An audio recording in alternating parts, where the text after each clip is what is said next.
Life's got some big questions, ain't it? Who am I? Why am I here?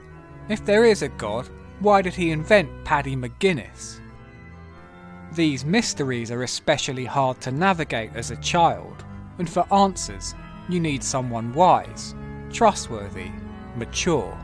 It's me! Questions was a BBC Schools religious programme from 1990, aimed at teaching primary-aged children about faith and belief, co-hosted by Timmy Mallett and Anju Misra.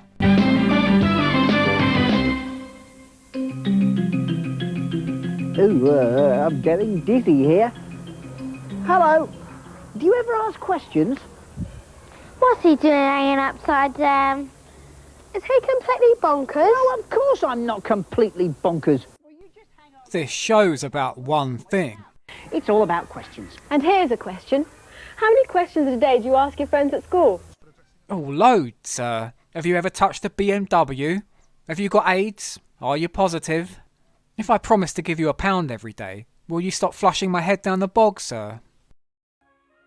Outside of its hosts, Questions filled its cast by roping in children and adults from local schools, leading to some of the most spectacular "would you like to say a line on telly" pieces of acting ever. Good morning, George. What's that tie you're wearing? George, good morning. Where did you get those shoes from? Do you want custard, George? George, why are you looking so sad? Why are you so late? Are you playing tonight? Have you lunch at Spanning's?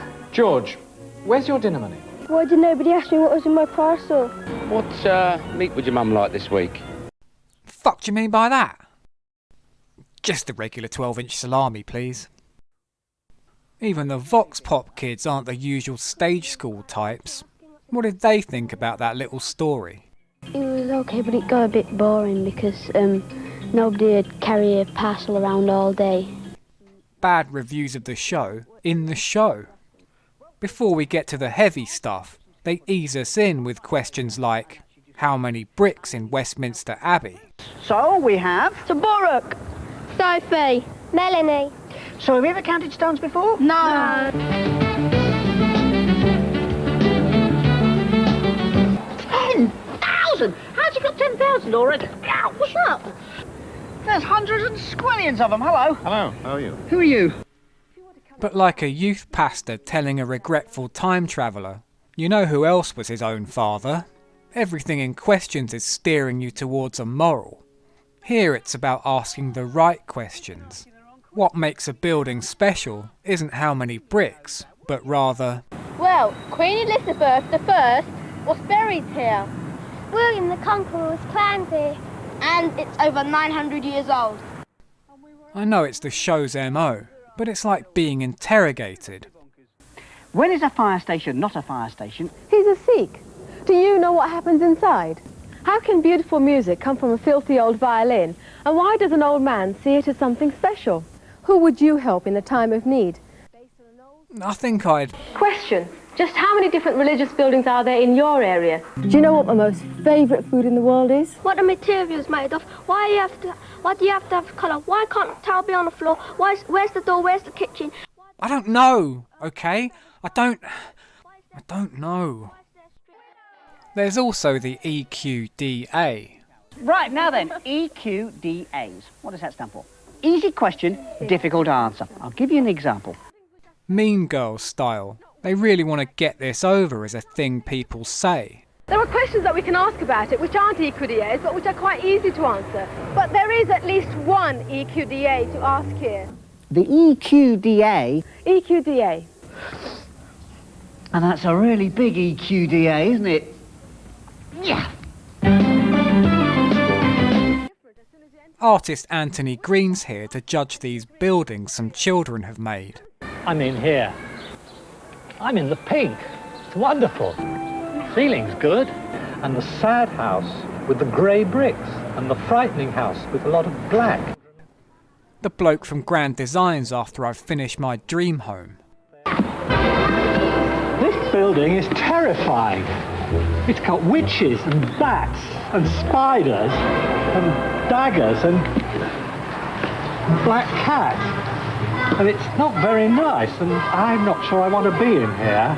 We put spiders in it. Come on, give us another question. If you could be someone else, who would you rather be?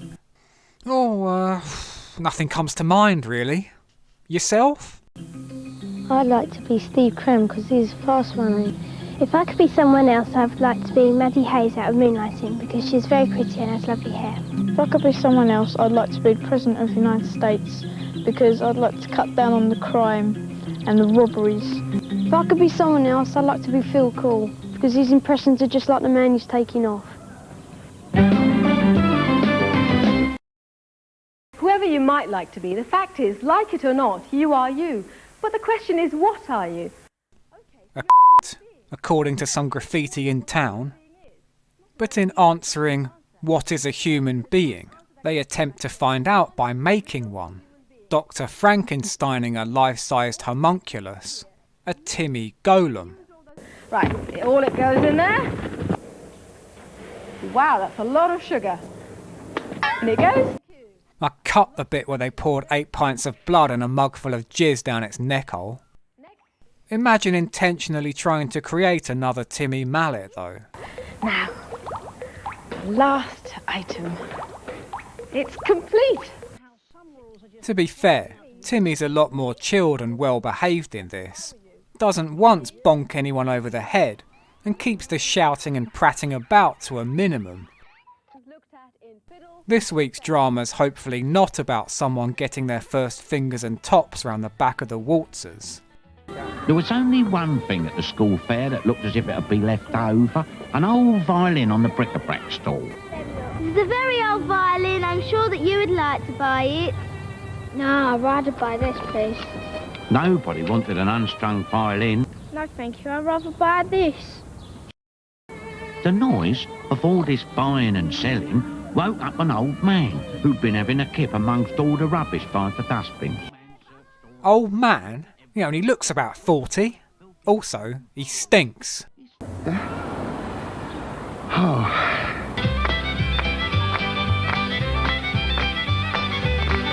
at the end of the dance, everyone was so happy, they had some questions to ask. When the public toilets are closed, where do you do your solids? How comes you can play such good music? This violin is special to me because a long time ago I made it. The tale of a battered old violin being given new life is of course a springboard into religion. For Christians, the ceremony of baptism talks about life being much more than just what we live in our earthly bodies. Here a child reports on what happens at their church. Today is a special service because Matthew is being baptised and we can watch. I baptise you in the name of the Father and of the Son. Stop laughing. This is serious business. There's a reason documentaries mute the original audio if they're going to narrate over it. In the service, Father Peter signs Matthew with the sign of the cross and gives him a special candle to show he has passed from darkness to light. All of us welcome him. Actually, that's confusing. Let's make it a bit clearer for the audience. In the service, Father Peter marks Matthew with the sign of the cross and gives him a special candle to show he has passed from darkness to demonstrate that he's passed out All of of us welcome darkness him into as the a member light. of God's family. These video diaries are a regular feature, as children talk us through their various religions. My mum works in Debenhams, my dad's an engineer. My family and I are Hindus. My family and I are Muslims. My family and I are Jews. Don't look at the camera, mate. With all the different viewpoints, and the children who feature, Questions is incredibly diverse, in a way that would have today's "scrap the licence fee" lot foaming at the mouth. When I was growing up, schools, television and programmes aimed at young children were the most diverse part of the media, and pretty much the only place I regularly saw non-white faces. Similarly, there's a weekly moral fable, and these dip into all the major religions, not just the Christian Bible. It's an old Muslim story based on a famine in Medina, squillions of years ago. What a super person you are! A truly terrific Sikh. The Jewish faith helps its followers understand what's right and wrong by teaching about the Torah. There's something quite comforting about the casual, innocent nature, with no worries it'll get them dragged into the ongoing culture war. Don't you remember what it says in our Holy Quran? Mallett's gone Islamic. Boycott Wackaday. If you don't stop helping the other lot, we're going to have to help stop you! Steady, Chris Benoit. Remember those rumours about Operation Paperclip, where World War II Nazis were given new names and government jobs? Super Park didn't need to be shown what Growbag and Greenfingers had done. You've got a few nice things going there, Growbag, and I'd like to put you in charge of our allotment project. Pretty big fence for an allotment, and is that razor wire really necessary? What's also great is how they illustrate these thousands of year old stories from the Bible or Quran, using extras and locations from British comprehensive schools. And nothing would grow in the cracked soil of Medina, the city so loved by the Prophet Muhammad, the first home of the Muslim community. Now the shops were shut, and the merchants long gone. There was no food left. The people were starving. But Ashley here seems to have a problem. Yeah, I don't like jelly. I know. For a Millard video, we've been a little light on celebrity cameos. Well then. Now here's someone who can look at a few questions about how we fit in with nature. David Bellamy. And inside there are millions and millions of ants hiding out of the way of the rain. A dead blue tit opens the conversation about death. And see, we've got a pretty unusual visitor there. I don't know what made the poor little blue tit die, but there it's fallen down here on the forest floor, and soon it will disappear. And I'm often asked, where do dead birds go? Well, oh shit. They go into these cycles of life, and slowly but surely that, yes, even the feathers will disappear thanks to the ants and the insects and the fungi and the bacteria to become part of the forest floor. Yeah, part of the forest floor. Not picked up by someone who collects and stitches them together into a human-sized bird wife. Because their little feathers seem like they'd be as soft as what people say human skin is. Not that, what he said. Floor. Bellamy gives short shrift to those who don't embrace the grave. And perhaps it's because I can come out to a marvellous place like this every day that I have no true fear of being dead. Oh yes, I'm a coward. I rather wonder, well, how and when I might die. Imagine Big Dave Bellamy doing visits at a hospice. Oh, I'm a white pussy hole, thinking about how I'll never see me kids grow up. Boo-hoo! Then part of David Bellamy may one day be part of a tree. Don't know if that'll be good enough for a jury. And if only we care enough, we can create heavens like this right on Earth. A heaven where animals and plants and people and trees can enjoy themselves. I'm sure he's not really into stuff like that. I don't mind being dead. I wouldn't really mind being an ant either. I think that I shall never see a poem as lovely as a tree whose hungry mouth is pressed against the earth's sweet flowing breast. They're all at it now. OK, some of the questions which came up in questions today include what goes into a human body. As the old saying goes, anything, if you're brave enough. You have to see it as a whole. Some of this I can't even show. Wow, that is the most beautiful pearl necklace I've ever seen.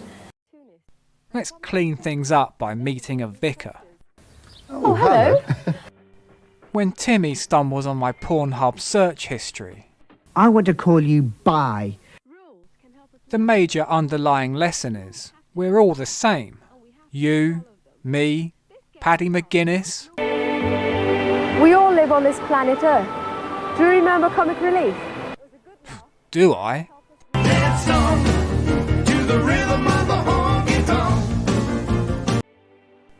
as they straight up dump in clips from Comic Relief. Listen to the soundtrack and let her Partridge-esque link hit you. It was a good laugh, and it helped us remember that we're all responsible for each other. In fact, we're all neighbours.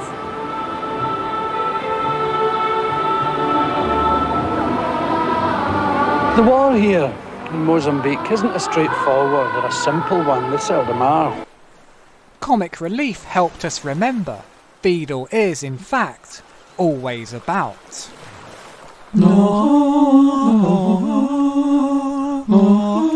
I've only been here for a week, and we've met extraordinary people with extraordinary problems. And the creed and the colour and the name won't matter. The creed and the colour and the name won't matter. The creed and the colour and the name won't matter. They're right, you know. Rich or poor, it gets us all the same. Diarrhea. Episode 4 tackles the big one. Rules can help us live together properly, but the rules have to be right, and we have to follow them.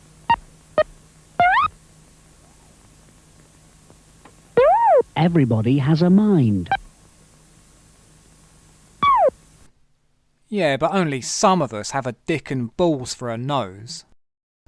What do the kids of 1990 think about the ethical quandary of bad behaviour? When you're bad, you've got more freedom. There's more fun. But after, when you get punished, you think, oh, why wasn't I good? You shouldn't be bad all the time, but you should be bad some of the time, because your life is boring if you're not bad. I could be a real bad boy to a bass line like this.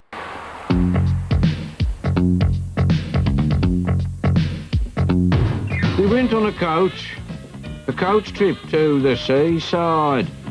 Now, here are the rules for the day, which you must obey at all times. One teacher for all them kids, different times. And then it just segues into agitprop slam poetry. Well, I don't like this trip. To see another ship. I wish I were a gull. Then life would not be dull. They don't have rules, they don't have schools, they don't get Jules's school rule bluesies. He's Jules, and he breaks all the rules. Here's your ice cream. Here's a question. Ever wanted to hear Timmy Mallett doing reggae? Here is a tale of a box. Of a box which had Jackie's secrets in. It's a secret box. And what's inside is special to me?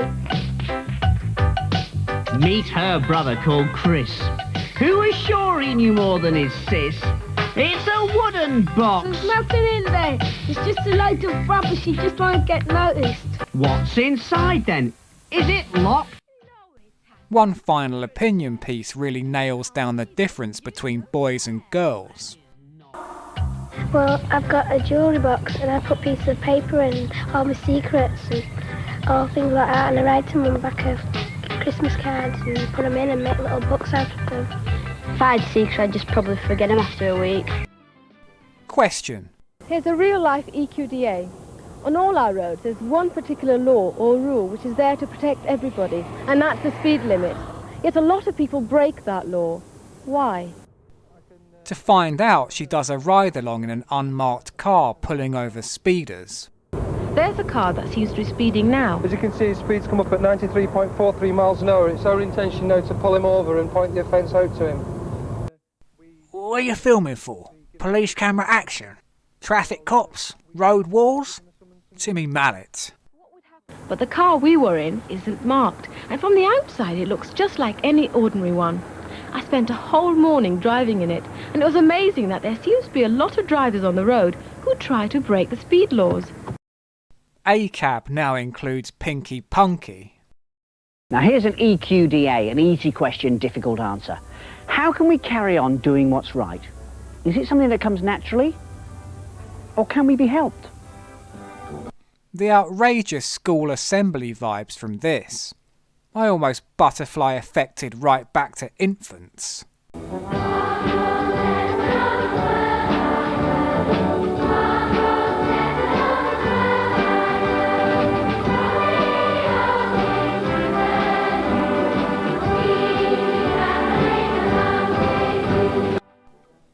question school assembly aesthetic, reading out stories, getting kids to join in, and fusing everything with morality and religion, peaks with the ending, a trippy evangelical section tying up every theological and ethical thread. It feels like a video you've been conned into watching after being promised a free cup of tea by a friendly stranger on the street. And they've locked the bloody door. I believe in as much as always trying to comply with the Word of God, one should use that in your everyday life. I believe that there is one God, Allah, and there is none worthy of worship except Him. I believe that I'm here because of God's love, and that He made this world and I'm part of it, and that His love was so much that He sent His Son Jesus into this world. I believe the Dark Lord will grant my wishes so long as I stay on the path of sin, shoplifting, playing with me willy, that kind of thing.